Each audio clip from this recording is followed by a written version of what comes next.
Hello, today we are going to discuss Constitutional Law 1 Summary of Real Exam Problems and Solution. By watching this video, you should be able to answer the problem questions of 9th question A, B, C. We are going to solve all those questions of 28 question paper and grouping in the grouping way we are summarized it. You can study it within just 10 minutes.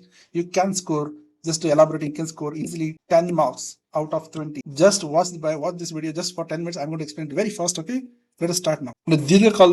ದೀರ್ಘಕಾಲದಿಂದ ಭಾರತದಲ್ಲಿ ವಾಸಿಸುತ್ತಿರುವ ವಿದೇಶಿ passport ಹೊಂದಿರುವ ವಿದೇಶಿ passport ಹೊಂದಿರುವ ಯಾರೋ ಒಬ್ಬ ವ್ಯಕ್ತಿ ನಮ್ಮ ದೇಶದಲ್ಲಿ ಬಂದು ವಾಸ ಇದ್ದಾನೆ. ಅವನು ವಿದೇಶಿ ಪಾಸ್ಪೋರ್ಟ್ ಇನ್ನು ಇದೆ ಅವನ ಹತ್ರ. ಸೊ ವಾಸಸ್ಥಳ ಆಧಾರದ ಮೇಲೆ ನನಗೆ ಪೌರತ್ವ ಬೇಕು ಇಂಡಿಯಾದು ಅಂತ ಕೇಳ್ತಿದ್ದಾನೆ. ಒತ್ತಾಯಿಸಬಹುದಾ ಅಂತ ಕ್ವಶನ್ ಬರುತ್ತೆ ನಿಮಗೆ.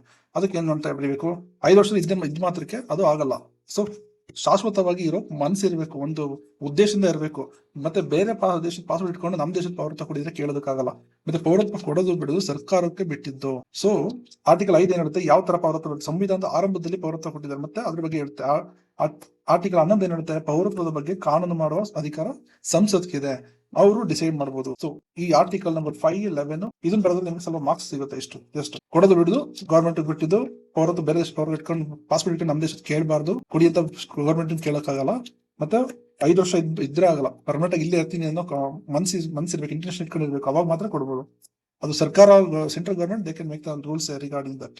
ಅಂತಾರಾಷ್ಟ್ರೀಯ ಸಂಸ್ಥೆ ಇದೆಯಲ್ಲ, ಬೆಳೆ ಸಂಶೋಧನಾ ಸಂಸ್ಥೆಯಿಂದ ವಜಾಗೊಂಡಿರೋ ವ್ಯಕ್ತಿ ಆ ಸಂಸ್ಥೆಯ ರಾಜ್ಯ ಅಂತ ಪರಿಗಣಿಸಿ ಅಂತ ರಿಟ್ ಆಗ್ತಾರೆ. ರಿಟ್ ಹಾಕೋದು ಯಾವ್ದ್ರ ಮೇಲೆ, ರಾಜ್ಯಗಳ ಮೇಲೆ. ರಾಜ್ಯ ಅಂದ್ರೆ ಗವರ್ಮೆಂಟ್ ಆಫೀಸ್ ಮೇಲೆ ಮಾತ್ರ ರಿಟ್ ಅನ್ನ ಯೂಸ್ ಮಾಡಬಹುದು. Article number 32 supreme court. So ಈ ತರ ರಿಟ್ ಹಾಕ್ಬೇಕು ಅಂದ್ರೆ only we can apply only ಅಂದ್ರೆ ರಾಜ್ಯದ ಮೇಲೆ ಹಾಕ್ಬೋದು. ಮತ್ತೆ ರಾಜ್ಯ ಅಂದ್ರೆ LIC, ಈ BHEL, ಈ ಗವರ್ಮೆಂಟ್ ಆರ್ಗನೈಸೇಷನ್ ಅದ್ರ ಮೇಲೆ ಮಾತ್ರ ಹಾಕ್ಬೋದು, ಇಲ್ಲ ಗವರ್ಮೆಂಟ್ ಆಫೀಸ್ ಮೇಲೆ ಹಾಕ್ಬೋದು.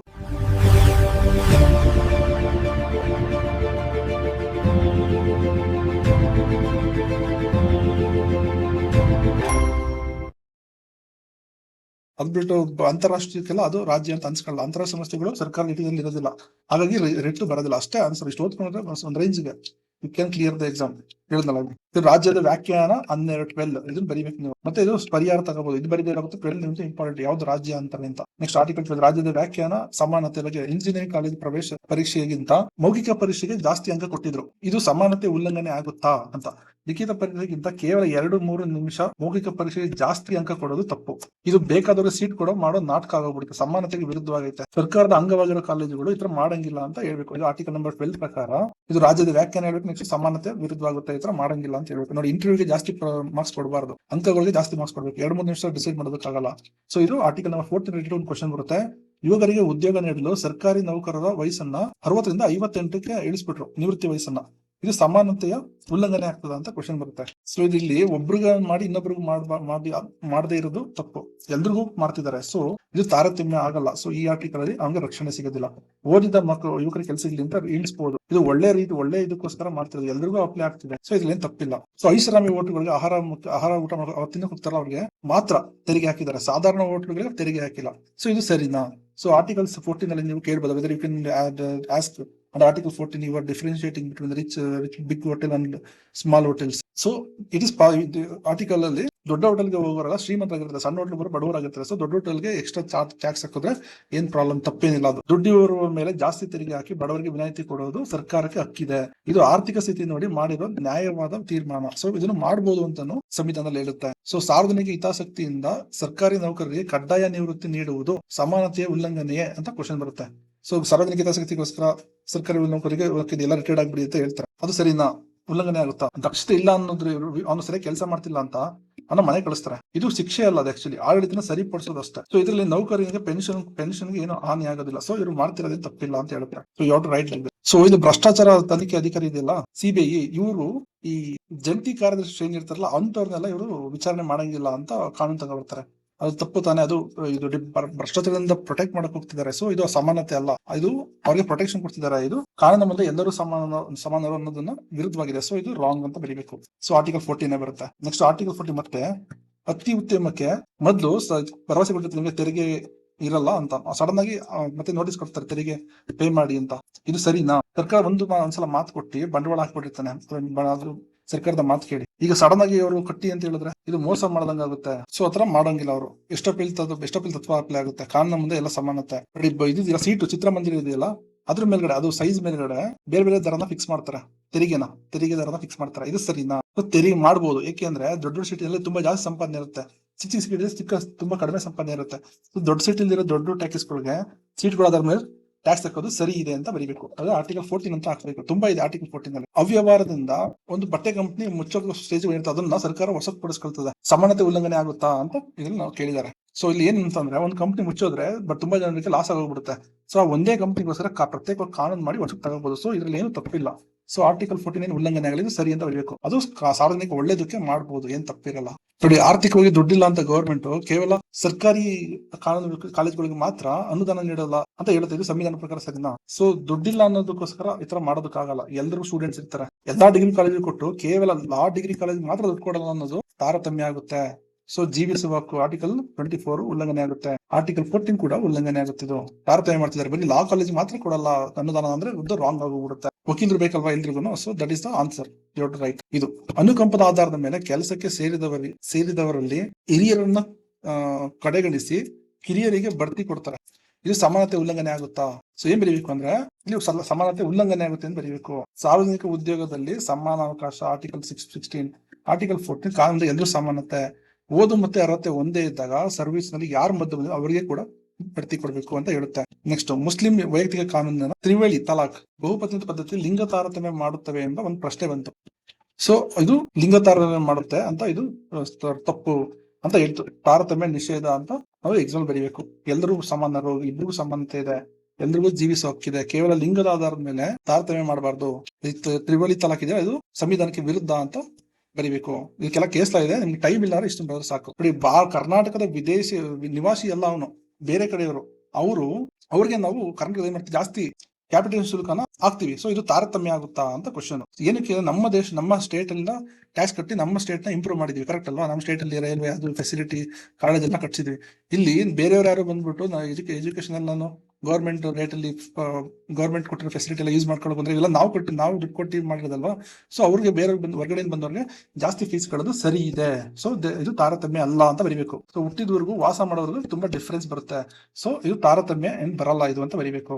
ಆರ್ಟಿಕಲ್ 14 15+1 ನಿಷೇಧ ಬರಲ್ಲ, ಆತರ ಏನಾಗಲ್ಲ, ನಿಷೇಧ ತಾರತಮ್ಯ ಏನಾಗಲ್ಲ ಅಂತ ಬರೀಬೇಕು. ಇದು ತಾರತಮ್ಯ ನಿಷೇಧ ಅಂತ ಆರ್ಟಿಕಲ್ 15 ಹೇಳುತ್ತೆ. ಆರ್ಟಿಕಲ್ 20 ಜೀವಿಸಬೇಕು ಅಂತ. ಇದ್ರಲ್ಲಿ ಇದಕ್ಕೆ ಏನ್ ಕ್ವಶನ್ ಅಂದ್ರೆ, ಇದು ಗರ್ಭಿಣಿ ಆಗಿರ್ತಾರೆ, ಇದು ನರ್ಗಿಸ್ ಅಂತ ಕೇಸ್ ಲಾ ಬರುತ್ತೆ, ತುಂಬಾ ಫೇಮಸ್ ಇದು.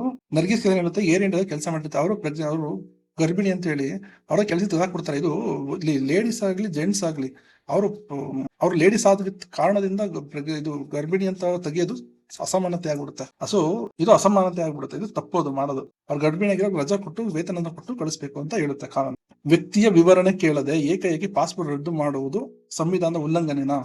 ಹೌದು, ಕೇಳ್ಬೇಕು. ಅವ್ನ ಮಾತನ್ನ ಕೇಳದೆ ಏಕಾಏಕಿ ಮಾಡೋದು ಉಲ್ಲಂಘನೆ ಆಗುತ್ತೆ. ಕಾನೂನು ಎಲ್ಲರೂ ಸಮಾನ ಜೀವಿಸುವ ಹಕ್ಕಿದೆ, ಎಲ್ಲ ಅವ್ರಿಗೂ ಬೇರೆ ಕಡೆ ಎಲ್ಲ ಹೋಗೋ ಹಕ್ಕಿದೆ, ಬೇರೆ ಸಿಕ್ಕಿಲ್ಲ, ಇದೆಲ್ಲ ಮಾಡಂಗಿಲ್ಲ. ಸೊ ಆರ್ಟಿಕಲ್ 14 and 20 ಅಂತ ಬರ್ದು, ಹೌದು ಈ ತರ ಮಾಡಬಾರ್ದು. ಒಬ್ಬ ಮನುಷ್ಯನಿಗೆ ವಿದೇಶಿಗೆ ಹೋಗೋ ಸ್ವತಂತ್ರ ಇದೆ, ಅವ್ನು ಜೀವಿಸೋಕೈತೆ, ಎಲ್ಲರೂ ಸಮಾನ ನೋಡ್ಬೇಕು, ಅವನ ಹಬ್ಬ ಹತ್ರ ಮಾಡಂಗಿಲ್ಲ, ಅವನ ಮಾತು ಕೇಳದೆ ಏಕೈಕಿ ಹತ್ರ ಮಾಡಂಗಿಲ್ಲ, ಹಕ್ಕಿನ ಉಲ್ಲಂಘನೆ ಆಗುತ್ತಿದ್ದು. ಮತ್ತೆ ಡಾಕ್ಟರ್ ಮತ್ತೆ ಇದು ಇಂಜಿನಿಯರಿಂಗ್ ಕಾಲೇಜುಗಳಿಗೆ 68% ಮೀಸಲಾತಿ ನೀಡುವುದು ಸರಿನಾ? ಇದ್ರಲ್ಲಿ ಏನ್ ಹೇಳುತ್ತೆ, ಆರ್ಟಿಕಲ್ 15+4 ಹಿಂದುಳಿದ ವರ್ಗಗಳಿಗೆ ಮೀಸಲಾತಿ ಅಂತ ಇದೆ. ಇದರಲ್ಲಿ ಮೀಸಲಾತಿ ಕೊಡ್ತೀನಿ ಅಂತ ಮ್ಯಾಕ್ಸಿಮಮ್ 50% ಇದೆ, ಜಾಸ್ತಿ ಇರಬಾರ್ದು. ಜಾಸ್ತಿ ಮೀಸಲಾತಿ ಕೊಟ್ರೆ ಸಾಮಾನ್ಯ ವರ್ಗದ ಬುದ್ಧಿ ಅಂತ ಮಕ್ಕಳಿಗೆ ಅನ್ಯಾಯವಾಗುತ್ತೆ. ಸೊ ಆತರ ಕೊಡಂಗಿಲ್ಲ. ಮ್ಯಾಕ್ಸಿಮಮ್ ಎಷ್ಟಿರೋದು 50%. ಇದನ್ನೇನು ನೆನಪಿಟ್ಕೊಳ್ಳೋದು ಅಂತ ಆರ್ಟಿಕಲ್ ಕೂಡ ಕೊಟ್ಟಿದ್ವಿ, ಟ್ರಿಕ್ಸ್ ಕೂಡ ಕೊಟ್ಟಿದ್ವಿ ಸೈಡ್ ಅಲ್ಲಿ, ಓಕೆನಾ? ಚಲನಚಿತ್ರ ಮಂಡಳಿಗೆ ಸೆನ್ಸರ್ ಮಂಡಳಿಯು ಯು ಬದಲಾಗಿ ಎ ಪ್ರಮಾಣ ಪತ್ರ ನೀಡುವುದು ವಾಕ್ ಮತ್ತು ಅಭಿವ್ಯಕ್ತಿ ಸ್ವಾತಂತ್ರ್ಯದ ಉಲ್ಲಂಘನೆಯೇ. ಯು ಸರ್ಟಿಫಿಕೇಟ್ ಕೊಟ್ಟರೆ ಎಲ್ಲ ನೋಡ್ಬೋದು, ಎ ಸರ್ಟಿಫಿಕೇಟ್ ಕೊಟ್ಟರೆ ಅಡಲ್ಟ್ಸ್ ಮಾತ್ರ ನೋಡ್ಬೋದು. ಈ ತರ ಕೊಡೋದ್ರಿಂದ ಅವನಿಗೆ ವಾಕ್ ಮತ್ತೆ ಅಭಿವ್ಯಕ್ತಿ ಸ್ವತಂತ್ರ ಇದು ಯಾವ್ದು ಆರ್ಟಿಕಲ್ 19 ಉಲ್ಲಂಘನೆ ಆಗ್ತಿದ್ಯಾ ಅಂತ ಕ್ವಶನ್ ಬರುತ್ತೆ. ಇದು ಒಂದು ಸಮಾಜಕ್ಕೆ ಕೆಟ್ಟದಾಗುತ್ತೆ ಅಂದ್ರೆ ಈ ತರ ಸರ್ಟಿಫಿಕೇಟ್ ಕೊಟ್ಟು ಅದನ್ನ ಸಪರೇಟ್ ಮಾಡೋದು ಸರಿ ಇದೆ, ಅದ್ರಲ್ಲಿ ತಪ್ಪೇನಾಗಲ್ಲ, ಉಲ್ಲಂಘನೆ ಏನಾಗಲ್ಲ ಅಂತ ಬರೀಬೇಕು. ಇದು ಸ್ವತಂತ್ರ ಉಲ್ಲಂಘನೆ ಆಗಲ್ಲ. ಸಮಾಜಕ್ಕೆ ಒಳ್ಳೇದಕ್ಕೋಸ್ಕರ ಮಕ್ಕಳು ದೃಷ್ಟಿಯಿಂದ ಒಳ್ಳೇದಕ್ಕಿಂತ ಮಾಡೋದು ದಿಸ್ ಇಸ್ ಅಕ್ಸೆಪ್ಟಬಲ್. ಸಾಮಾಜಿಕ ಕಾರ್ಯಕರ್ತೆಯು ಸರ್ವೋಚ್ಚ ನ್ಯಾಯಾಲಯ ತೀರ್ಪನ್ನು ಟೀಕೆ ಮಾಡ್ತಾರೆ. ಇದನ್ನ ನ್ಯಾಯಾಂಗ ನಿಂದನೆ ಆಗುತ್ತಾ, ಕಂಟೆಂಪ್ಟ್ ಆಫ್ ಕೋರ್ಟ್ ಆಗುತ್ತಾ? ಕೋರ್ಟ್ ತೀರ್ಪನ್ನು ಸದ್ಭಾವನೆಯಿಂದ ಟೀಕೆ ಮಾಡಿದ್ರೆ ತಪ್ಪಲ್ಲ, ಆದ್ರೆ ನ್ಯಾಯಾಲಯದ ಮರ್ಯಾದೆ ಕಳೆಯುವ ಉದ್ದೇಶದಿಂದ ಮಾಡಿದ್ರೆ ಅದು ಕಂಟೆಂಪ್ಟ್ ಆಫ್ ಕೋರ್ಟ್ ಆಗುತ್ತೆ. ಒಳ್ಳೆ ಟೀಕೆ ಅದಕ್ಕೆ ಏನ್ ಶಿಕ್ಷೆ ಕೊಡಲ್ಲ.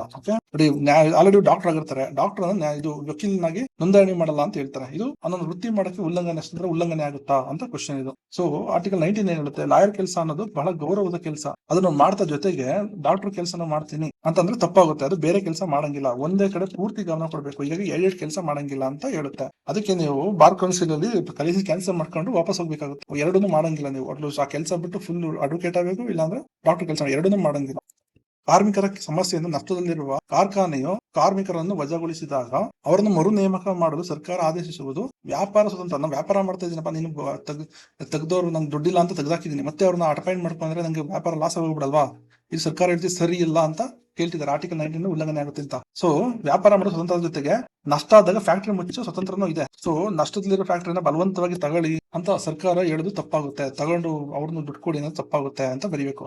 ನೆಕ್ಸ್ಟ್, ಸಾರ್ವಜನಿಕ ಆರೋಗ್ಯ ಮತ್ತು ನೈತಿಕತೆ ಕಾರಣಗಳಿಗಾಗಿ ವೇಶ್ಯೆಯರ ಚಲನಚಿತ್ರದ ಮೇಲೆ ನಿರ್ಬಂಧ ಮಾಡಿದ್ದು ಸ್ವತಂತ್ರದ ಉಲ್ಲಂಘನೆ ಆಗುತ್ತಾ? ನಮ್ಗೆ ವೃತ್ತಿ ಮಾಡೋದು ಐತೆ ಅಂತ ಆ ಕೇಸ್ ಹಾಕ್ತಾರೆ. ನಮ್ಮ ಇಷ್ಟ, ನಾವು ಹೆಂಗಾದ್ರೂ ವೃತ್ತಿ ಮಾಡ್ಕೊಳ್ತೀವಿ, ನಮ್ಗೆ ಆರ್ಟಿಕಲ್ 19 ನಲ್ಲಿ ಪ್ರೊಟೆಕ್ಷನ್ ಕೊಡಿ ಅಂತ ಹೇಳಿ. ಇದು ಸರಿನಾ? ಎಲ್ಲಂದ್ರೂ ಓಡಾಡ್ಬೋದು, ಆದ್ರೆ ಸಾರ್ವಜನಿಕರಿಗೆ ಕೆಟ್ಟದಾಗೋ ತರ, ಸಾರ್ವಜನಿಕ ಆರೋಗ್ಯ ಹಾಳಾಗೋ ತರ ಮಾಡಿದ್ರೆ ಆಗ ನಿರ್ಬಂಧನ ಹಾಕೋದು ತಪ್ಪೇನಿಲ್ಲ ಅಂತ ಬರೀಬೇಕು. ಓಕೆ, ನೆಕ್ಸ್ಟ್ ಕ್ವಶನ್, ನಗರಸಭೆಯ ಬೀದಿ ನಾಯಿಗಳು ವ್ಯಾಪಾರಿಗಳಿಗೆ ನಗರಸಭೆಯಲ್ಲಿ ಬೀದಿ ಬದಿ ವ್ಯಾಪಾರಿಗಳು ಇರ್ತಾರಲ್ಲ, ಅವ್ರಿಗೆ ವ್ಯಾಪಾರ ಮಾಡಕ್ ಬಿಡಲ್ಲ. ಈಗ ಡಿ.ಕೆ. ಶಿವಕುಮಾರ್ ನೋಡಿ ಎಲ್ಲರೂ ತೆಗಿಸ್ತಿದ್ದಾರೆ, ಅಲ್ಲೆಲ್ಲ ಮಾಡ್ಬಿಡಿ, ತೆಗೀರಿ, ಕ್ಲಿಯರ್ ಮಾಡಿ ಫುಟ್ಪಾತ್ ಅಂತ. ಸೊ ಆತರ ಮಾಡ್ತಿರೋದು ನಂಗೆ ವ್ಯಾಪಾರ ಮಾಡೋದಕ್ಕೆ ತೊಂದರೆ ಮಾಡ್ತಿದ್ದೀರಾ ನೀವು, ನನಗೆ ಆರ್ಟಿಕಲ್ 19 ಉಲ್ಲಂಘನೆ ಮಾಡ್ತಿದ್ದೀರಾ ಅಂತ ಒಬ್ರು ಕೇಸ್ ಹಾಕ್ತಾರೆ. ಸೊ ಇದು ಸರಿನಾ ತಪ್ಪು? ಕೇಸ್ ಹಾಕಿ ವಿನ್ ಆಗ್ತಾರ ಅವರು, ಅದನ್ನ ಬರೀಬೇಕು ನೀವು. ರಸ್ತೆ ಇರೋದು ಜನರು ಓಡಾಡಕ್ಕೆ, ತುಂಬಾ ತೊಂದರೆ ಮಾಡ್ಕೊಂಡು ರೋಡಲ್ಲೆಲ್ಲ ಲಾಕ್ ಮಾಡ್ಕೊಂಡಿದ್ರೆ ಅದು ತಪ್ಪಾಗುತ್ತೆ. ಸೊ ಅವ್ರಿಗೆ ಅಂದ್ರೆ ಸಪರೇಟ್ ಆಗಿ ಜಾಗ ಮಾಡ್ಕೊಡ್ಬೇಕು. ಈಗ ಕರ್ನಾಟಕ ಸಿಎಂ ಕೂಡ ಬೇರೆ ಜಾಗ ಮಾಡ್ಕೊಟ್ಟಿದೆ ಅದನ್ನ. ಯಾಕೆ ಅಂದ್ರೆ ಅವ್ರಿಗೂ ವ್ಯಾಪಾರ ಮಾಡೋ ಹಕ್ಕಿದೆ. ಸೊ ಬೇರೆ ಕಡೆ ಜಾಗ ಮಾಡ್ಕೊಡ್ಬೇಕು ಅವ್ರಿಗೆ. ರಾಷ್ಟ್ರಗೀತೆ ಆಡೋದಿಲ್ಲ ಎಂಬ ಕಾರಣಕ್ಕೆ ವಿದ್ಯಾರ್ಥಿಯಿಂದ ಶಾಲೆಯಿಂದ ಹೊರಗಡೆ ಹಾಕ್ಬಿಟ್ರು. ಈಗ ಮೂಲಭೂತ ಹಕ್ಕು ಉಲ್ಲಂಘನೆ ಆಗ್ಬಿಡುತ್ತಾ? ಸೊ ರಾಷ್ಟ್ರಗೀತೆ ಬಂದಾಗ ಎದ್ದಿಂತ್ರ ಸಾಕು, ಅವ್ರೇನು ಬಾಯ್ ಬಿಟ್ಟು ಆಡ್ಬೇಕು ಅಂತ ಇಲ್ಲ, ಎದ್ದಿಂತು ಕೊಟ್ರು ಗೌರವ ಅಂತ ಬರೀಬೇಕು.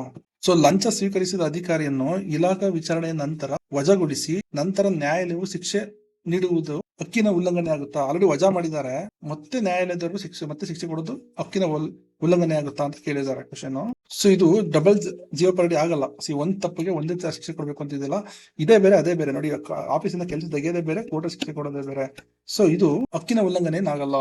ಓಕೆ, ನೆಕ್ಸ್ಟ್, ಆರೋಪಿಯನ್ನು ಪೊಲೀಸರು ಒತ್ತಡ ಏರಿ ಅಪರಾಧಿಗೆ ಒಪ್ಪು ಅಂತ ಹೇಳಿ ಫೋರ್ಸ್ ಮಾಡಿದ್ದು ಹಕ್ಕಿನ ಉಲ್ಲಂಘನೆ ಆಗುತ್ತಾ? ಏನಂತ ಹೇಳುತ್ತೆ ಅಂದ್ರೆ, ಅವನೇ ಒಪ್ಪು ಅಂತ ಫೋರ್ಸ್ ಮಾಡಂಗಿಲ್ಲ ಅಂತ ಕಾನೂನು ಹೇಳುತ್ತೆ. ಅವನೇ ಬಂದು ಹೇಳ್ಬೇಕು, ಫೋರ್ಸ್ ಮಾಡಿಲ್ಲ, ಒಪ್ಸಂಗಿಲ್ಲ.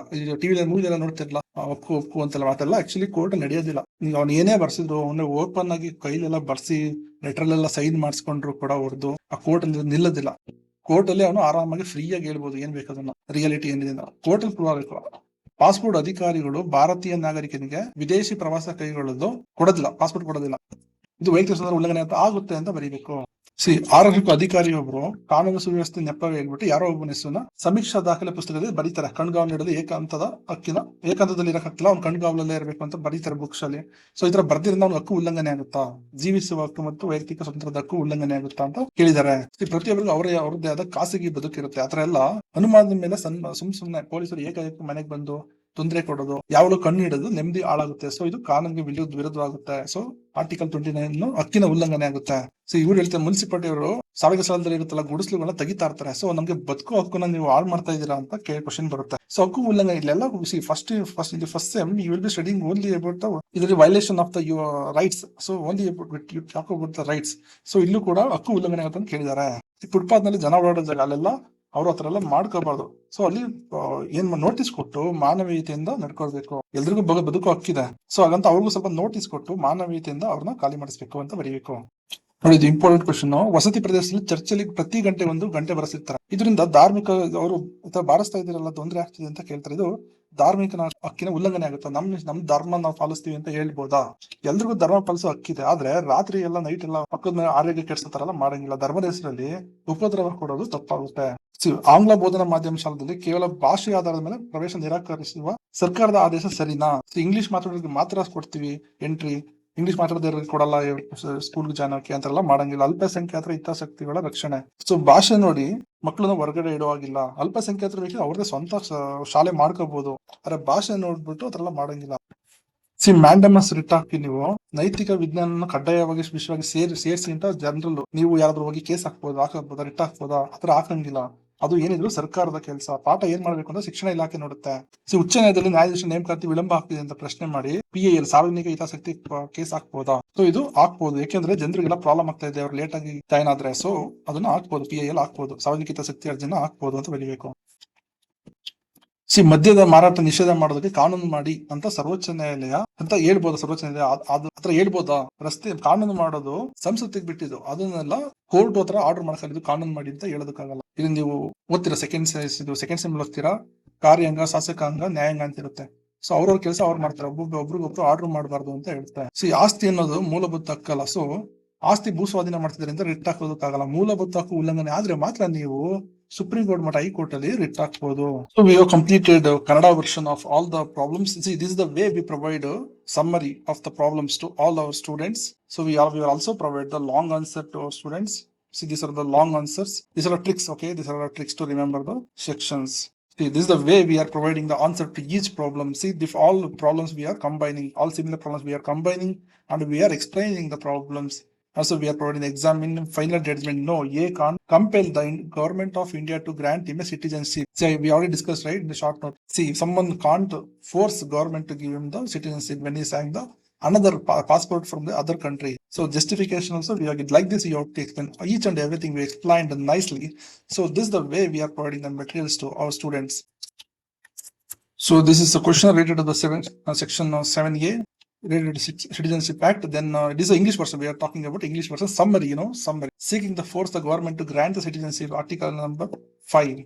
So he can't seek. This is the question. Another one, determining if the international non-profit organization considered as international. So we can't consider that's it. Article number 12 baralla. It won't come under article number 12. A Muslim ever challenging the or personal reason like triple talaq. She can challenge. She there should be equality between men and women. So she can challenge it. So you have to write these articles. See, we are given a summary of the articles. So problem same summarized manner. Summary. You will get the same question in the exam. Tomorrow you are going to write at least out of 3. You will get at least 2 questions. We have seen most of the time whatever we are giving the problems, you are getting exact all 3 questions from our materials only. We are showing it to you right now. Tomorrow you are going to write the exam, right, on 16th July, right? You will get the problems from our study material. You will see and you will come and tell me whether you got the same questions or not. They might change the names, but it will be same. See, government reducing the age limit from 60 to 58, article number 14, Supreme Court directing the parliament to make the law. See, they can't compel they can direct it to, but they can't make the draft of law. So all this question you will get. So imposing the taxes, article number 14. You get the question in article number 14 for sure, and also 15 for sure. Tomorrow you will go and see. And also article number 29 related to education society challenging the government order for ban those students whose native language is not English from joining the English medium school. It states that strictly prohibits the state-funded education institute from denying the admission based on purely on the student's native language. So this question you will get it in the exam tomorrow. If you need any of our HighCode study material, you can contact us on 8088854607. Thank you very much. You'll be getting the questions tomorrow from problems from these questions only. We have elaborated the question. We have already showed just a summary. People who doesn't have time, they will read that. See, this is the question. This is related to the hotel. Same question. We are just summarize. See, article 14. These are case laws, examples. You have to write all this for getting a 10 out of 10. But if you don't have time, you can just read the summarized table of problems and you can go and write the exam. See, we explained in the Kannada medium as well as the English medium. See, this is for English medium. You can see the question. This is the question. English medium. See, ಯಾವ question ಕೇಳಿದ್ರು. See, we are providing the real exam question. March, April 2021. This question came. Related to this ಮೂಲಭೂತ ಹಕ್ಕುಗಳ ಜಾರಿಗೆ ನಾಗರಿಕರು ಸರ್ವೋಚ್ಚ ನ್ಯಾಯಾಲಯಕ್ಕೆ ಬರಬಾರದು. ಆದ್ರೆ ಅವರು ಮೊದಲು ಉಚ್ಚ ನ್ಯಾಯಾಲಯಕ್ಕೆ ಪರಿಹಾರ ಕೇಳಬೇಕು. ಈ ತರ ಮಾಡೋಕ್ ಆಗಲ್ಲ. Direct normal person can directly go to the supreme court for asking for protecting its fundamental rights. It is ensured in article number 32. All these things you have to write. So 226 for the High Court, 32 is for the Supreme Court. See, everything we explained nicely for both Kannada and English medium students. That's the problems. So for we are having the same thing for all the subjects of first semester, all semester of LLB course. If you need any of these materials, you can contact us on 8038854607. We are also available on Telegram. Thank you very much. Bye. All the best for your exam.